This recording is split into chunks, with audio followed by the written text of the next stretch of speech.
Other one, Brian, Frontline Animal Removal. I'm going to show you a really big groundhog tunnel system. So let's walk to the beginning and then we'll walk to the end. Well, we'll walk near the end. Here's entrance number one. I collapsed an entrance there, and we have another entrance here. If you look way down there where the fence is, this tunnel system runs from here all the way to there. And how do I know that this tunnel system runs very long? Because there's many small holes that the groundhogs don't use. They're more like air shafts that poke up through the ground. So here's where we begin. We're underneath this piece of concrete. I threw some dirt over those holes. Trapped here. They did some digging here, but those holes collapsed. I collapsed a hole right here. We have a big hole here, so I threw a trap on it. There was a tiny hole here that I collapsed, tiny hole here. Here's another little hole. There was a hole here I collapsed. And this is a tiny hole right here. I'm putting my foot in the ground, too small for the groundhog. They can make it bigger if they want. Here was a decent sized hole that I collapsed. Here you have another tiny hole. These are kind of like air shafts that go down into tunnels. These tunnels are deep, they're not shallow. Now there was a large hole here that went vertical, I mean straight down about 3 feet. And there was another hole there. So these traps don't work the best in vertical positions. So I collapsed this one. Took a lot of shoveling to get that hole collapsed.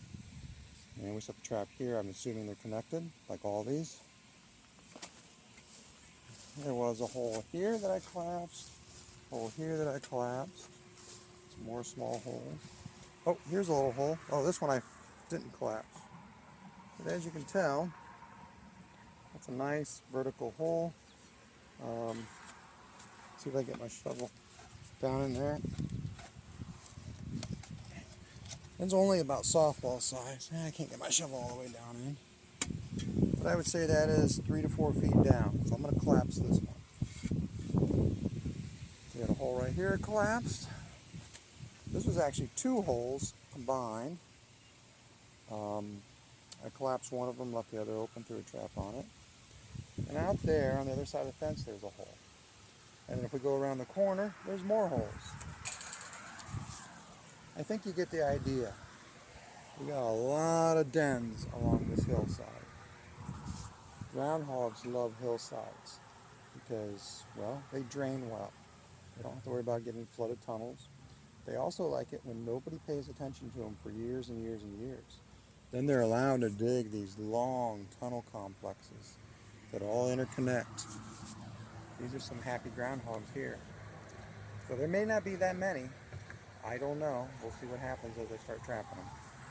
But as I catch them, I will reset some of the traps. I'll collapse some of the holes. And hopefully we'll get them all. I'm sure next year they'll need trapped again because this is way too good of groundhog real estate for them to give up that easily. So I have a feeling a couple of years of trapping and we'll get them under control. Thank you.